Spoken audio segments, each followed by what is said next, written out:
Bonjour, bien-aimés dans le Seigneur, que Dieu vous bénisse infiniment, que la joie de Dieu s'enracine dans vos cœurs, que Jésus-Christ vous remplisse de joie.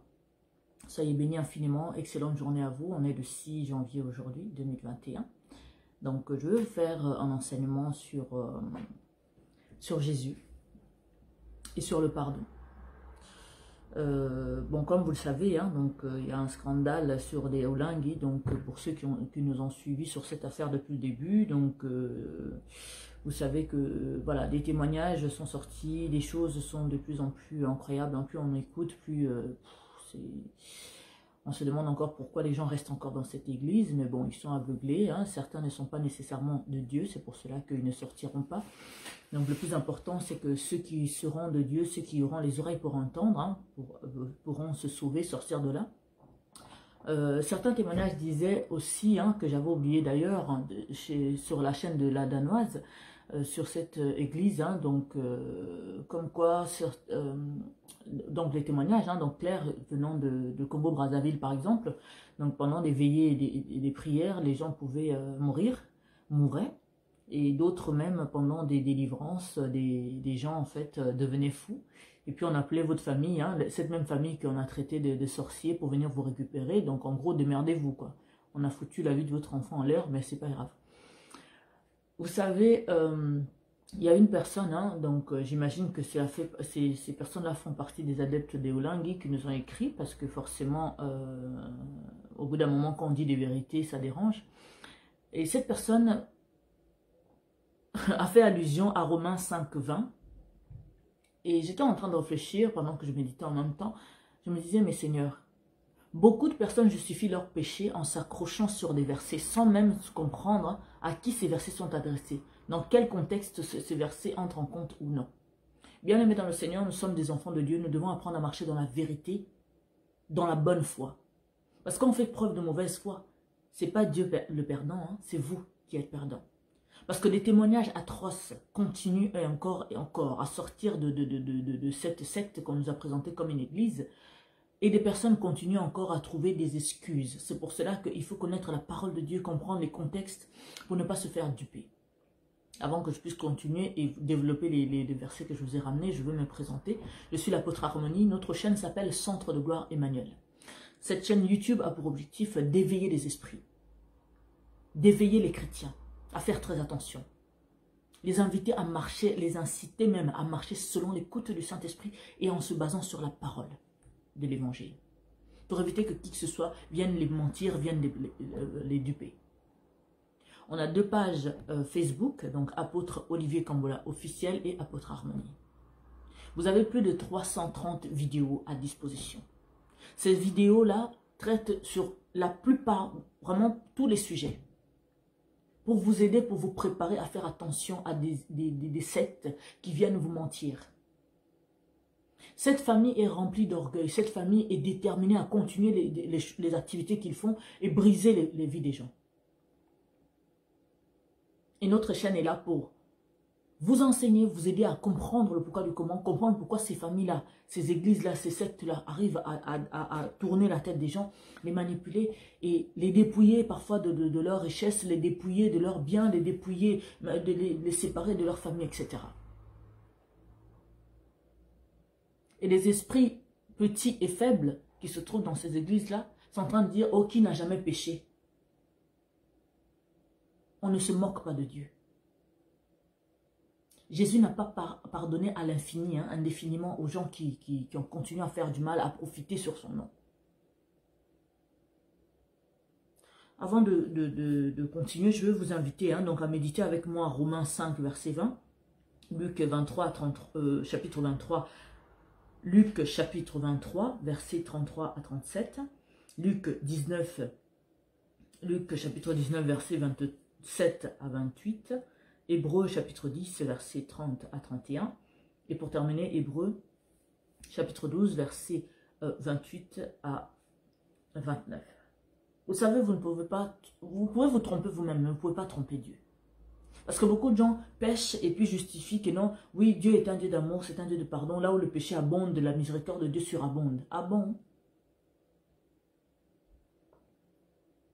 tout ce que ces sectes-là ont semé, ils vont répondre de leurs actes. Vous pouvez continuer à les soutenir, vous pouvez continuer à les encourager à détruire la vie des gens, mais on est là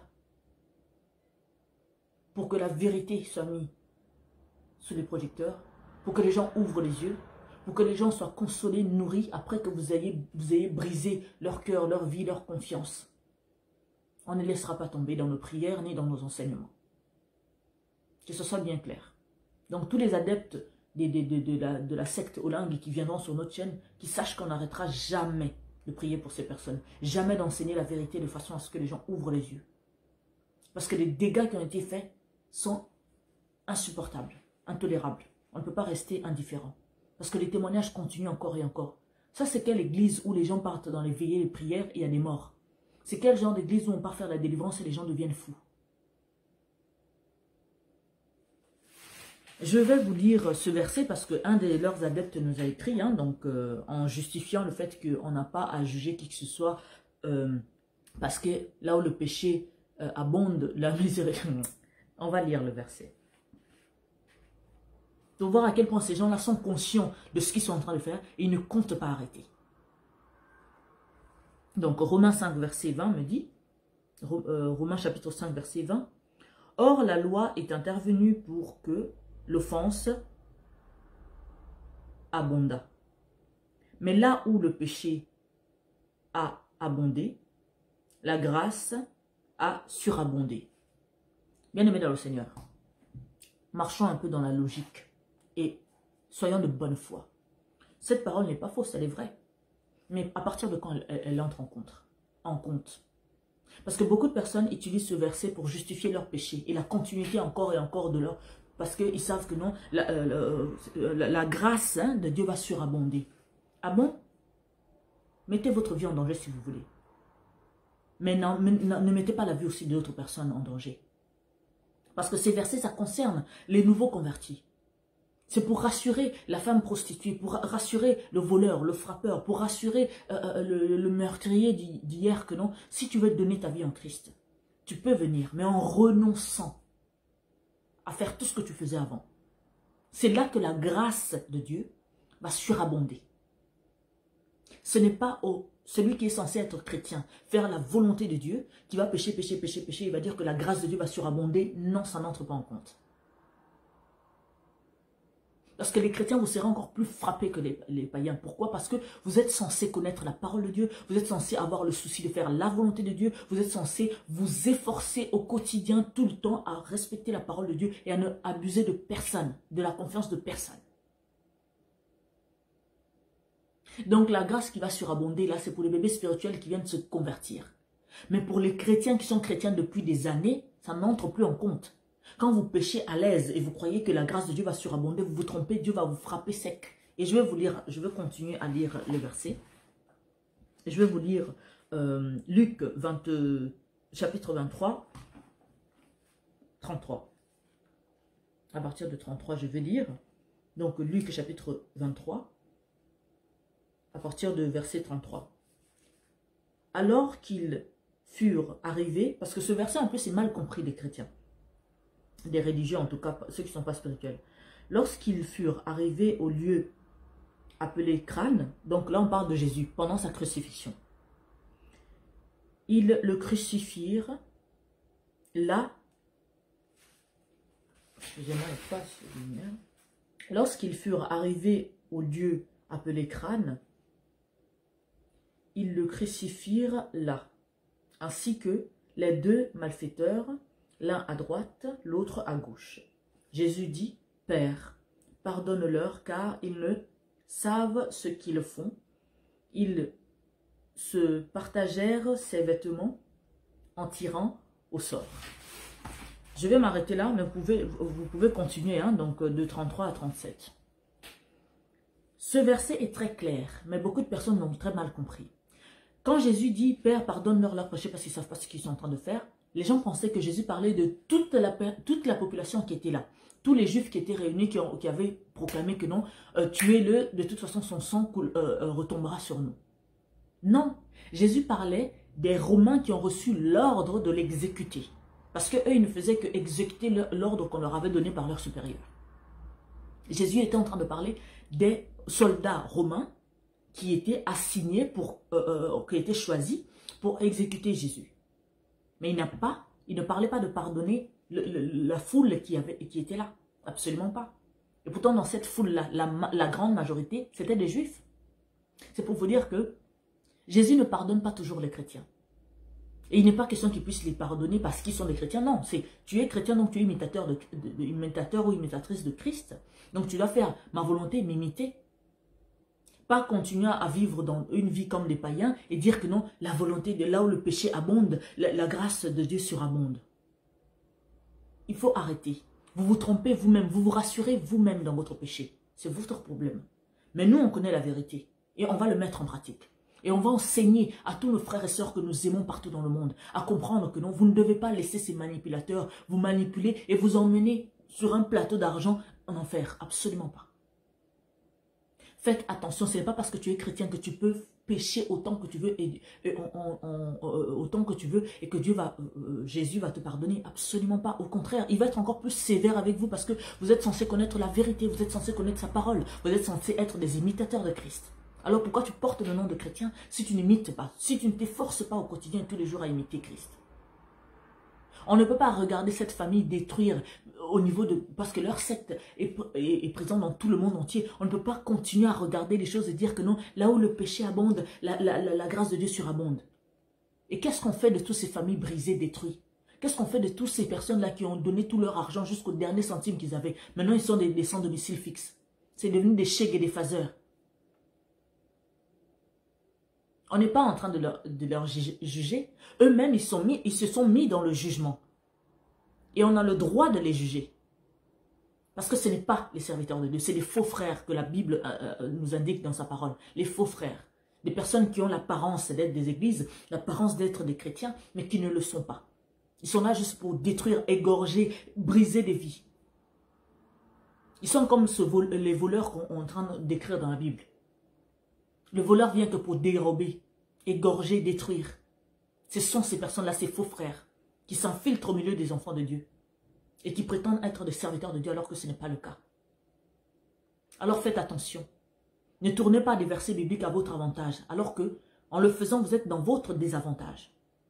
Jésus n'a pas pardonné tous les Juifs qui ont souhaité sa mort, qui ont tout fait pour qu'il puisse être crucifié. Il est en train de demander que Dieu puisse pardonner les soldats on leur avait ordonné d'exécuter Jésus, de le crucifier. Parce qu'ils ne connaissaient pas la gravité de ce qu'ils étaient en train de faire. Les Juifs savaient que Jésus était Jésus. Mais comme ils n'arrangeaient pas leurs affaires, il a dit, allez, crucifiez-le. C'est pour ça que cette personne, quand il a l'audace de nous écrire en disant que de toute façon, le péché, même s'il y a péché, donc la grâce de Dieu va surabonder. Est-ce que vous avez un peu de bon sens? Est-ce que vous avez un cerveau pour réfléchir, comprendre la gravité de ce que vous êtes en train de prétendre? Combien de vies ont été détruites par cette secte pour que vous puissiez oser justifier le mal qu'ils sont en train de faire? Donc en gros, tout ce qu'ils ont fait, c'est pas grave. Jésus va pardonner. Oui, mais toutes ces femmes-là, elles ont été 60 ans dans cette secte. Parce qu'on leur avait dit que non, tu n'as pas le droit de te marier avec un homme qui a déjà des enfants, ceci, cela. Maintenant, elles se sont retrouvées là-bas, dans la ménopause, dans la vieillesse, sans famille, sans rien. C'est pas grave. Vous qui croyez que Jésus pardonne toujours là, et que les chrétiens sont à l'abri, hein, que Jésus va toujours les pardonner parce que c'est des chrétiens, vous vous trompez. Au contraire. Les chrétiens seront encore frappés plus au temps du jugement. Parce que vous êtes censés faire la volonté de Dieu, marcher comme Christ. Je vais vous lire Luc 19, verset 27, pour que vous puissiez voir ce que Jésus fait à toutes les personnes qui ne laissent pas Jésus être leur maître, régner dans leur vie.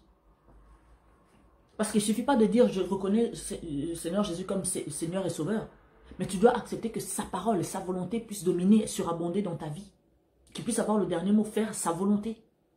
Parce que tu peux dire que tu es chrétien, tu as donné ta vie, mais ce n'est pas suffisant. Parce que si tu ne fais pas sa volonté derrière, ben tu es comme tous les autres païens, mais avec un titre de chrétien. Alors, je vais vous lire Luc chapitre 19, verset 27, qui me dit...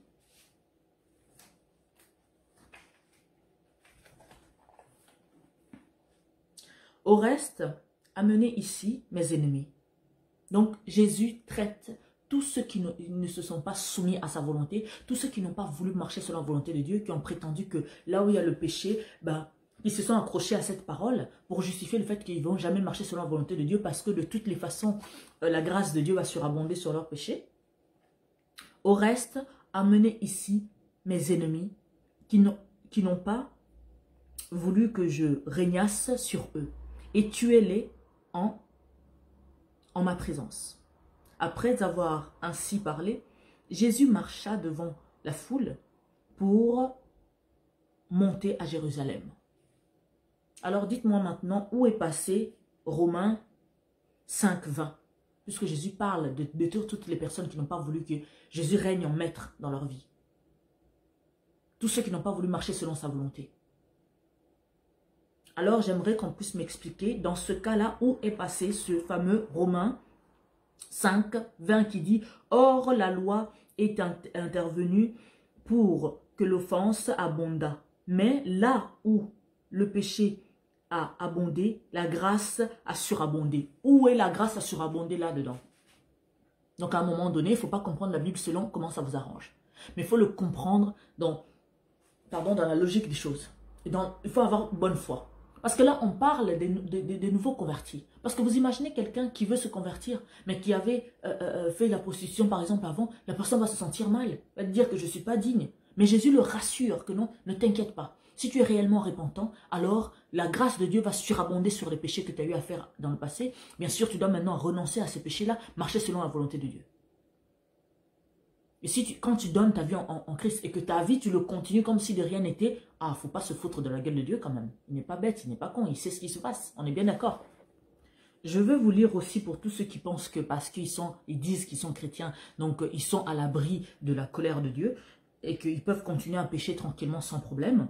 Donc je vous invite à lire Hébreux, chapitre 10, versets 30 à 31 qui me dit « Car nous connaissons celui qui a dit « À moi la vengeance, à moi la rétribution. » Et encore, le Seigneur jugera son peuple.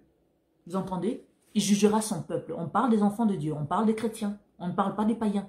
Donc, pourquoi, vu que vous êtes devenu chrétien, pourquoi il va vous juger maintenant? Non, parce que ça veut dire que vous avez une part de responsabilité. Et que dire que j'ai accepté Jésus comme Seigneur et Sauveur n'est pas suffisant. Il faut que vos actes, votre vie reflètent la gloire de Dieu, reflètent l'amour de Dieu, reflètent tout ce que Dieu nous demande de faire ou de ne pas faire.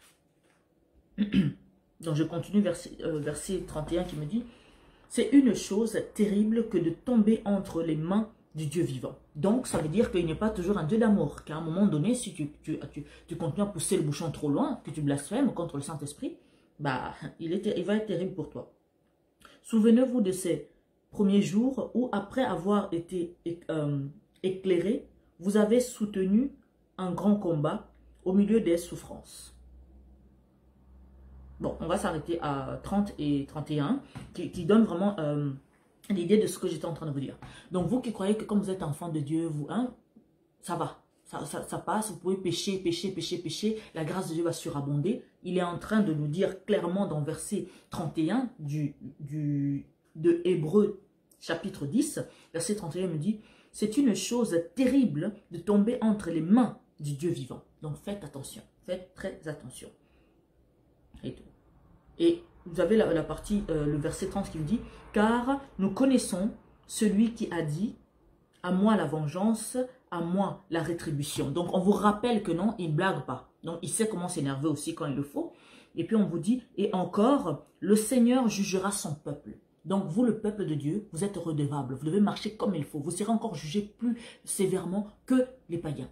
Parce que vous êtes censé marcher selon la parole de Dieu. Et vous qui prétendez être des chrétiens, même de titre là, vous êtes aussi redevables parce que vous représentez la maison de Dieu. Quand vous vous présentez comme des chrétiens et tout. Donc faites vraiment très attention. Donc ce n'est pas la peine de venir m'écrire dans des commentaires, mais me rappeler Romains 5, 20, parce que la parole de Dieu me dit que il jugera sévèrement son peuple. Donc arrêtez de vous accrocher sur des versets qui vous rassurent dans votre péché, parce que ça ne vous concerne pas. Ça concerne les bébés spirituels qui viennent se convertir. tout simplement. Pour terminer, hein, donc je vais vous lire Hébreux chapitre 12, versets 28 à 29. Mais je vais lire 29 parce qu'il illustre très clairement ce que je vais vous donner. Chapitre 12, verset, on va lire 29, qui me dit... Oui. C'est pourquoi recevez un royaume inébranlable, montrons notre reconnaissance en rendant à Dieu un culte qui lui soit agréable, avec piété et avec crainte, car notre Dieu est aussi un feu dévorant. Ah, là on est en train de vous rappeler donc d'être reconnaissant envers Dieu. Parce que quand vous acceptez Jésus comme Seigneur et Sauveur, vous êtes sauvés. Alors soyez reconnaissants, marchez selon la volonté de Dieu. Rendez-lui un culte agréable. Le culte agréable, ce n'est pas seulement le chanter, le louer, le prier. C'est aussi vivre une vie saine, une vie qui le rend grâce, qui le rend gloire. Une vie qui sonne comme un merci Seigneur, pardon, qui sonne comme un nous sommes reconnaissants. Nous voulons marcher selon ta volonté. Nous t'aimons et nous voulons te faire plaisir. Nous voulons te faire honneur. Et Seigneur, nous allons marcher comme il faut. Et tout. Parce que, et après, on nous rappelle que car, donc verset 29 me rappelle, car notre Dieu est aussi un feu dévorant. Pourquoi on prend le soin de nous rappeler ça? Parce que si vous ne marchez pas comme il le faut, vous ne rendez pas un culte agréable, que votre vie n'est pas digne, alors on vous rappelle que non, sachez qu'il peut s'énerver. Donc c'est un feu dévorant. Donc il peut, faites très attention. Donc, ceux qui s'accrochent à Romains 5, 20, ils sont de mauvaise foi parce qu'ils ne veulent pas arrêter de pécher, donc ils veulent justifier leur péché. Mais on nous rappelle ici que le verset, je vais le rappeler parce qu'il est vraiment très clair. Donc, Hébreux chapitre 12, verset 28 à 29 qui dit « C'est pourquoi, recevant un royaume inébranlable, montrons notre reconnaissance en rendant à Dieu un culte qui lui soit agréable, parce qu'il vous a donné tout ce qu'il faut. La vie éternelle, l'abondance, l'amour, etc. Maintenant, on vous demande de lui rendre un culte agréable. Donc, votre vie doit être agréable devant Dieu. Car notre Dieu est aussi un feu dévorant. Donc, on vous prévient déjà, on vous met en garde. Alors, si vous avez la sagesse et l'intelligence de faire les choses comme il faut, tant mieux. Mais si vous ne l'avez pas, on vous rappelle que c'est un feu dévorant. Donc, imagine un feu qui embrase tout, qui détruit tout autour de lui. Alors, arrêtez d'écouter ces personnes-là qui sont en train de vous rassurer en vous disant que là où le péché abonde, la grâce de Dieu surabonde. La parole n'est pas fausse. Elle n'est pas non plus contradictoire. Mais ça concerne des bébés spirituels. Ça concerne des nouveaux convertis. Tu ne peux pas être un bébé spirituel alors que tu as donné ta vie. Ça fait 10 ans déjà. Ah non. Vous avez entre 3 et 4 ans. Maximum. Quand tu donnes ta vie en Christ, tu lis la Bible tous les jours, tu écoutes les affermissements, tu pries, tu es à l'écoute du Saint-Esprit, ça te permet de grandir, de cultiver ta communion personnelle avec le Seigneur. 3 ans, je trouve même que c'est trop long. Parce que quand tu aimes vraiment Dieu et tu es de bonne foi, au bout d'1 an, ta maturité spirituelle peut entrer en compte. Tout dépend de ta volonté. C'est comme quand tu entres dans une entreprise et que tu veux gagner plus, tu veux qu'on t'augmente, ou bien tu veux devenir PDG, directeur de cette entreprise. Tu te donnes en fond, non? Tu travailles dur au bout d'1 an pour y arriver. Alors pourquoi pour les choses de Dieu, vous devez accepter d'être des bébés spirituels pendant 20 ans? Absolument pas. Alors bien aimé dans le Seigneur, choisissez la bonne part. Faites les bonnes choses. Choisissez ce qui n'est pas périssable. Choisissez ce qui est éternel. Impliquez-vous dans les choses qui sont éternelles. Parce que si on est capable de s'impliquer dans les choses périssables, alors nous devons être encore de plus en plus déterminés et capables de s'impliquer dans les choses éternelles. La communion spirituelle avec le Seigneur, faire sa volonté, vouloir marcher selon la volonté de Dieu en respectant ce qui est écrit dans la Bible. Pas en s'accrochant sur des versets qui vous rassurent pour que vous puissiez continuer à pécher, puissiez continuer à demeurer dans l'état de bébé spirituel. Parce qu'avec les bébés spirituels éternels là, vont aller aussi en enfer. C'est aussi simple que ça. Vous avez la Bible pour vous enseigner. Vous avez des pasteurs autour de vous pour vous aider. Des bons pasteurs, bien sûr, il faut s'entourer des bons pasteurs. Et pour ça, pour être sûr que la personne qui est devant moi est une bonne personne, il faut être à l'écoute du Saint-Esprit. Parce qu'un chrétien qui ne marche pas avec la parole de Dieu et qui ne marche pas avec le Saint-Esprit, c'est un chrétien qui est handicapé dans sa vie spirituelle. Alors, je vous invite vraiment à privilégier l'écoute du Saint-Esprit, à privilégier la lecture biblique, à privilégier les prières dans votre vie. Et surtout à vous efforcer à faire la volonté de Dieu, à être bon dans votre démarche. Arrêtez de vous accrocher sur des versets qui vous rassurent dans votre péché. Parce que vous allez aller en enfer en vous accrochant sur ça. Ça ne veut pas dire que les versets qui sont dans la Bible sont mauvais. Mais qu'il faut employer le bon verset au bon moment. Il ne faut pas s'accrocher sur un verset parce que ça te rassure de rester dans le péché. Mais ce n'est pas pour ton bien.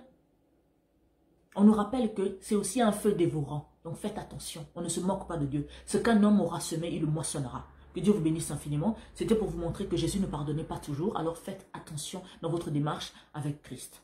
Et je vous dis à demain pour d'autres vidéos. Toujours sur le pardon. On continue. Hein, c'est la semaine d'enseignement sur le pardon. Donc faites attention. Ne vous appuyez pas sur le fait que non, Jésus pardonne infiniment pour continuer à faire vos péchés. Non, il ne pardonne pas toujours.